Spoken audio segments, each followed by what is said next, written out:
How do we get there? We get there through persistence.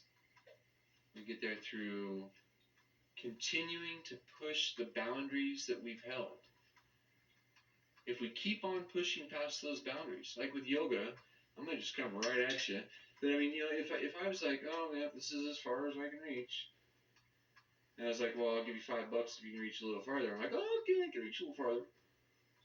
Think you can reach a little farther for another $10? Oh, okay, I can reach a little farther. I'm pushing a little bit farther. Okay, yeah, a little bit farther. And you recognize that what you think you can do, when you start pushing past it, you can always do a little bit more. But if I were to say, all right, yeah, this is what I can do, and somebody says, I'll give you $5 if you can go anymore, you're like, dude, it's not worth it. Oh my God. I just missed the opportunity of earning that $5 and then the $10, and maybe that last time was 100 or 1,000 or 10,000. And that's what stepping past that comfort range does for you. We step past comfort into growth. And if we don't recognize the growth that we want with that step or that push, we got to keep on taking steps. We got to keep taking and pushing farther and farther until we get to where we want to be. It's like when I first started building this house. I nailed the first 2 boards together, put it in the trench, and I'm like, holy shit, there's still like 160 feet of trench to put boards in. All right. So, drink some water, tell the dog to get out of the way, and start building all these boards. And, all the boards came together. And we poured concrete in them. I'm like, oh, well, that's cool. Well, then we stripped the boards off. Well, then all the next steps, they just started happening. And I realized that everything I was doing to build this home was happening one step at a time. And all the steps weren't that difficult. You just had to try to make sure it was as best as you knew how to do, or, as you could learn at that time. And when you do each of those steps the best that you can do, it actually turns out to be a really great product. And there's little things that, that I didn't make perfect. And if I look at him, I'm like, Rob, that wasn't perfect. But then I remember, I'm like, you know what? Neither am I. Neither am I. And that's okay, because it's almost more natural to be a little bit imperfect, because that's what perfection is. I mean, who's to say what perfect is? Or maybe it's just opportunities to learn. You learn ways that it didn't work. I've welded things together, and then I go to do whatever it is that I've welded together, and it doesn't work right. And I'm like, son of a gun. That means I got to tear apart everything that I've done. I got to break it back down to the empty sheet, the blank canvas. And then when you get that blank canvas again, then you can just start building again. But you have to build from a good foundation. You have to make sure certain parameters are in place, or what you want to manifest, what you want to build in your life isn't going to happen. I mean, I've had to work really hard. I mean, because I didn't go to college. I just paid attention instead of paid tuition. And for me, it's worked out really well. I retired 5 years ago from business. I built my house. I built my own vehicles. Now I'm building my landscape into a permaculture-based landscape, because I didn't know about permaculture, and then I learned about permaculture, and I said, hey, that's a good idea. Why isn't that more popular? I mean, it holds onto the water like the beavers tries to show us.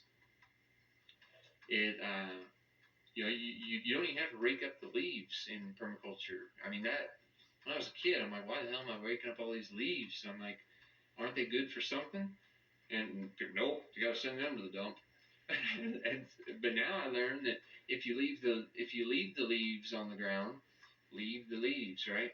It even tells you in its name, leave me alone. If you leave it on the ground, it insulates the ground like a blanket, because when they fall off, it's getting ready to be wintertime. And then the snow comes. And when the snow comes on top of the leaves provide a layer of insulation to the ground. And as the snow melts off, it just makes the leaves really wet, and they hold the moisture right where it's beneficial for the tree. And when they start, when the leaves get wet, and then they get, and then they get dry, and then they get wet again, and get dry, and then they start breaking down, and they provide nutrients that the tree uses to make itself bigger and healthier. But we've been raking up the leaves and then pouring something that costs like $40 a gallon on the ground. That doesn't make sense. Permaculture holds on to water. You just leave the leaves. You shape the land like the beaver would, so it holds on to water. And you plant trees all the way around where you live that you like to eat from. Like I like apples, and so I've got about 5 or 6 apple trees now that are growing. And I like cherries. I got a couple cherry trees. They're not making any cherries yet, but I got to trust that my steps of fixing the landscape, mulching the soil, planting the trees, and giving them water is going to yield a return that I desire. Because I look at other people, and there are orchards full of apple trees, and they don't even give them as much care as I do. They just put them in the ground and water them, and they just take off. And then they have somebody else come and pick the apples from them. So if we put a tree in the ground, and we water it, and we take care of it, or we put the seed in the ground, and the seed turns into the tree, and we take care of it, it's going to grow into something that's really, really beneficial for us. And we don't need to just have an apple tree or just a cherry tree. If you like to eat rhubarb, we put a seed of rhubarb in the ground, and it becomes a lot of rhubarb, and it keeps becoming a lot of rhubarb because it's a perennial plant. Like last year, I probably had 40 to 60 pounds of rhubarb off of one plant that I just gave away to people because I'm like, hey, you want some rhubarb? And they're like, hell yeah. That stuff costs $3 a pound in the store.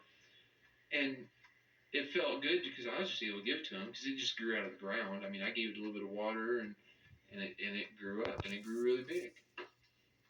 So that's what everything is. Everything is a seed. A seed is like a thought. You put your thought, and then you put your action, and you can build what you want to build in your life.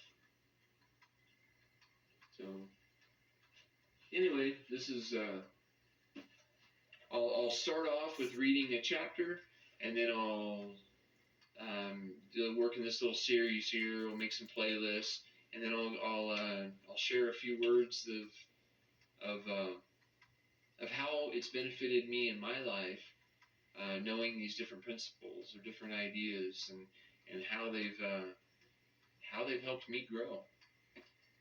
Because I'm one of the most self-reliant people I know. I can make my own power. I can make my own water. I take care of my own poopy. I don't even need toilet paper. Can you believe that? I'm not the one buying up cases and cases of toilet paper because we don't really need it. There are better ways of doing it. United States is like one of the other countries use toilet paper too, but there's a lot of places that don't use toilet paper, and they actually are very clean, because water is known as the alchemist, or known by alchemists as the universal solvent. Look at the Grand Canyon. Water wears through rocks. It can also take off some poopy. So, thanks for watching.